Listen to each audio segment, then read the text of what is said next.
Oh my god, I seriously didn't expect my video related to paid PR to go this viral on Instagram. मुझे नहीं पता था कि वो video इतनी रिलेटेबल और इंस्पायरिंग होगी आप सबके लिए। आप सब ने इतने कमेंट्स किए कि मुझे इस पर एक डिटेल्ड वीडियो बनानी ही पड़ी ताकि मैं आप सबके पेड PRs और हर तरह के PR से रिलेटेड सवालों के जवाब दे सकूं और बिगनर्स के लिए कुछ टिप्स भी शेयर कर सकूं। So let's start without wasting time. If you think that you cannot collab with brands, if you don't have 100k followers, then this video is for you. सबसे पहले एक सवाल और उसके लिए मैं एक टिप जो आपसे शेयर करना चाहूंगी। Why will the brands collab with you? Brands आपके साथ कोलैब क्यों करना चाहेंगे? सबसे सिंपल आंसर है इसका, क्योंकि आपकी रीच अच्छी है, फॉलोअर्स ज्यादा ना भी हों, आपकी वीडियोस वायरल होती हों, आपके व्यूज अच्छे आते हों, इंगेजमेंट अच्छी हो आपकी वीडियोस पर, तो खुद ब खुद ब्रांड्स आपके साथ कोलैब करना चाहेंगे। तो इससे आपको एक और सवाल का जवाब मिल गया होगा कि कितने फॉलोअर्स हों तो आपको PRs मिलती हैं। फॉलोअर्स लाखों में हो तभी कोलैबोरेशंस की ऑफर होती है। तो ऐसा होता तो मेरे सिर्फ 3k फॉलोअर्स के साथ कभी मुझे ब्रांड्स कोलैब की ऑफर ना करते।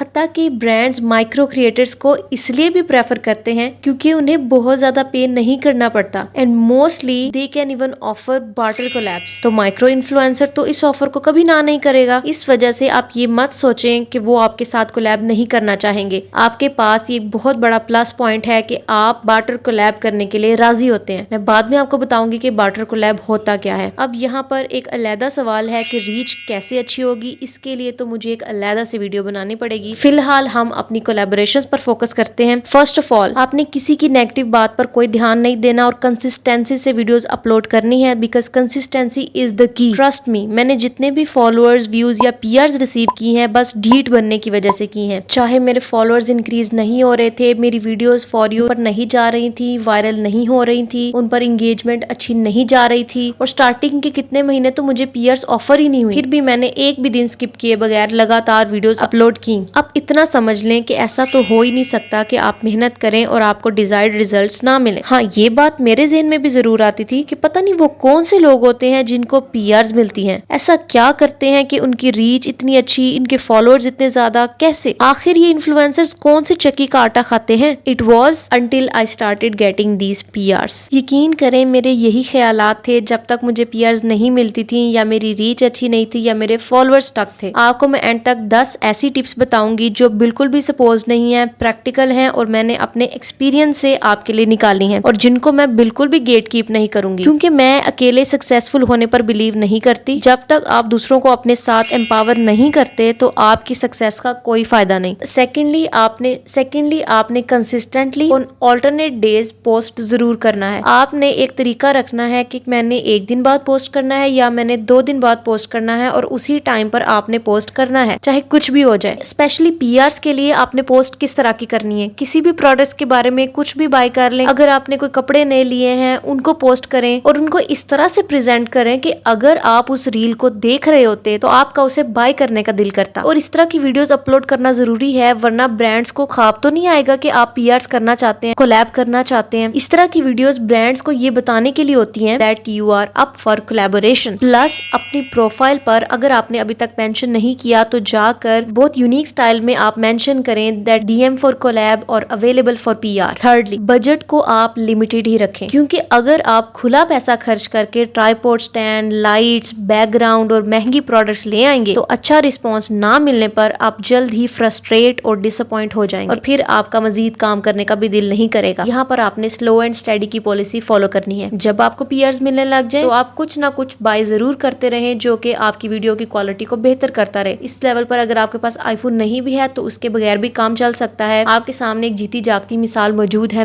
मैंने अब तक की जितनी वीडियोस पोस्ट की मैंने अपने फोन एंड्रॉइड से ही की थी और इसके साथ भी मुझे पेड PRs मिल रही थी। Tip number 4, be genuine. मैंने देखा है when you are real you get appreciated. Brands को भी कॉपी पेस्ट काम नहीं चाहिए होता, बिलीव मी। आर्टिफिशियल होने की कोशिश ना करें और वो बिल्कुल भी अपनी वीडियो में ना लेकर आए जिससे आप कंफर्टेबल नहीं है। टिप नंबर 5, अपनी वीडियो में क्रिएटिविटी लेकर आए ताकि इसकी रीच अच्छी हो सके। इसमें अच्छे फॉन्ट्स यूज करें, साउंड्स यूज करें, टाइटल्स यूज करें, हैशटैग्स यूज करें। स्टार्टिंग में वीडियो एडिटिंग के लिए आप ये एप्स यूज कर सकते हैं, जैसे कैपकट और इनशॉट। कैपकट में आप कुछ फीचर सब्सक्रिप्शन के बगैर अवेलेबल नहीं है, लेकिन स्टार्टिंग में इनशॉट आपके लिए बेस्ट रहेगा। Fifth and important tip is change. Bring some change in your content because change is the only constant in the world, ताकि आपका कंटेंट बोरिंग ना रहे और वर्सटाइल हो। ना सिर्फ न्यू फॉलोअर्स बल्कि पुराने फॉलोअर्स भी आपका कंटेंट शौक से देख सकें, ताकि रीच अच्छी हो आपकी और यूट्यूब, इंस्टा और टिकटॉक खुद आपकी वीडियोस को प्रमोट करें। Tip number 6, don't believe in myths. Ads नहीं चलाओगे तो कुछ नहीं होगा। एक ही तरह का कंटेंट डालो, एक नीश ढूंढो, वरना व्यूज नहीं आएंगे। आईफोन होगा तो तुम कुछ उखाड़ पाओगे या पाओगी। फैंसी बैकग्राउंड और आला दर्जे का सेटअप होगा तो कोई तुम्हारी वीडियोस देखेगा या तुम्हें पीआरस मिलेंगी। रिजेक्ट ऑल दीज मिथ्स, क्योंकि यहीं से आप में सेल्फ कॉन्फिडेंस पैदा होगा कि आप किसी से कम नहीं हैं और जो है उसी में आप काम करना सीखेंगे, वरना आप सारी जिंदगी किसी बेहतर की तलाश में लगे रहेंगे और काम नहीं कर सकेंगे। हाँ, मैं ये भी नहीं कहती कि जो मैंने चीजें मेंशन की हैं इनका फायदा नहीं, बिल्कुल है फायदा, लेकिन इनको अल्टीमेट कॉज ना समझे कि तभी शुरू करेंगे जब ये सब चीजें आपके पास अवेलेबल होंगी। Tip number 7, take PRs for free at the start. Work with new business और ब्रांड ओनर्स। या you heard it right, barter collab करें। अगर कोई आपको सिर्फ प्रोडक्ट्स बेचता है और पेड कोलैब नहीं करना चाहता या नहीं कर सकता, even I did that. I even did free promotions for some of my friends and colleagues. और न्यू बिजनेस स्टार्ट करने वालों के साथ भी काम करें, इसका भी फायदा है। इसका फायदा ये है कि आपको कंटेंट मिलेगा, ब्रांड्स को पता चलेगा कि आप किस तरह का काम करते हैं, और जब आप पैसों के बगैर कोलैब करेंगे तो इसमें फ्रीली अपने मुताबिक काम कर सकेंगे। But this is just for the beginning. हर कोलैब को ना मत करें कि वो किसी कम फॉलोअर्स वाले पेज ने ऑफर किया है या वो पे ज्यादा नहीं कर रहे। स्टार्टिंग में आपके लिए इतना ही बहुत है कि कोई आपसे कोलैब करना चाह रहा है। Tip number 8, be professional. Business में हर कोई अपना ही फायदा देखता है, so you don't need to be emotional. तो आपको ब्रांड्स को लेकर या उनकी डीलिंग से डिसहार्ट होने की जरूरत नहीं और जज्बाती होकर डिसीजंस नहीं लेने आपने। इसको एक बिजनेस की तरह लेना है। पीआर की ऑफर आए तो फौरन रिस्पॉन्ड करें और सब A to Z डिटेल्स लें उनसे, पहले ही क्लियर कर लें सब कुछ। ये किस तरह का कंटेंट चाहिए आपको, कब तक चाहिए, any particular requirements like voice over चाहिए या डायरेक्ट रिकॉर्डिंग चाहिए। अगर पेड पीआर है तो मैं प्रेफर करती हूँ कि हाफ पेमेंट मैं वीडियो अपलोड करने से पहले ही ले लूं। ये मेरा असूल है और मैं इतना ज्यादा भी ट्रस्ट नहीं करती ब्रांड्स पर कि मैं काम अपलोड कर दूं और वो बाद में नुक्स निकाल कर मुझे पेमेंट ना करें। तो हाफ पेमेंट मैं पहले ले लेती हूँ। टिप नंबर 9, एक सवाल जो किसी ने पूछा था कि खुद रीच करना होता है ब्रांड्स को या brands reach out to you. So in my case I have never even once requested any brand to collab with me. लेकिन हाँ, कुछ लोग कहते हैं कि आपको ब्रांड्स को टैग करते रहना चाहिए या कोई सैंपल वीडियो बनाकर भेजनी चाहिए, तो दैट्स अप टू यू। मैं आपको यही मशवरा दूंगी कि आप अच्छी से अच्छी प्रोडक्ट रिव्यू की वीडियोस बनाएं and they will reach out to you. Last but not least, tip number 10, don't compromise on your honesty, values and dignity. कभी ऐसी चीज दूसरों को रिकमेंड ना करें जो आपको लगे कि ये किसी भी सूरत दूसरे के लिए नुकसानदेह हो सकती है। जब आप अपने काम से ऑनेस्ट होंगे तो यकीन करें आपको लॉयल ऑडियंस मिलेगी और आपकी रीच अच्छी होगी, क्योंकि लोग आपको ट्रस्ट करते होंगे। अगर कोई चीज लगे कि ठीक नहीं है तो ब्रांड्स को वापस कर दें और हमेशा ऑनेस्ट रिव्यू दें। ये टिप मैंने इसलिए भी शेयर की है क्योंकि इंस्टाग्राम पर किसी ने ये भी कमेंट किया हुआ था कि वही चीज दूसरों को रिकमेंड करें जो आप खुद यूज करते हैं। तो मैं जब चीजें रिकमेंड करती हूँ तो उनसे पहले उनको यूज करती हूँ। अगर मैं खुद सेटिस्फाई होती हूँ तो फिर मैं वो चीजें रिकमेंड करती हूँ। खैर, अभी भी बहुत सारी चीजें हैं जो मैं आपसे शेयर करना चाहती हूँ, जैसे किस तरह के लोगों से, ब्रांड से आपका वास्ता पड़ता है और आपने कैसे कंपोज रहना है। पीआर के नाम पर बहुत सारे फ्रॉड्स भी बैठे हुए हैं यहाँ पर। क्या अपना कॉन्टेक्ट और एड्रेस देना सेफ होता है और मैं किस तरह से अपनी डिटेल्स शेयर करती हूँ, कौन सी डिटेल्स शेयर करती हूँ और अपनी प्राइवेसी को बरकरार रखने की कोई टिप्स, या मैंने अपना अकाउंट कैसे ग्रो किया फ्रॉम 0 to thousands, तो आप कमेंट में मुझसे जरूर पूछें। I definitely make a detailed video on that topic इंशाल्लाह। That's it for today. मिलते हैं नेक्स्ट वीडियो में। टेक केयर, अल्लाह हाफिज।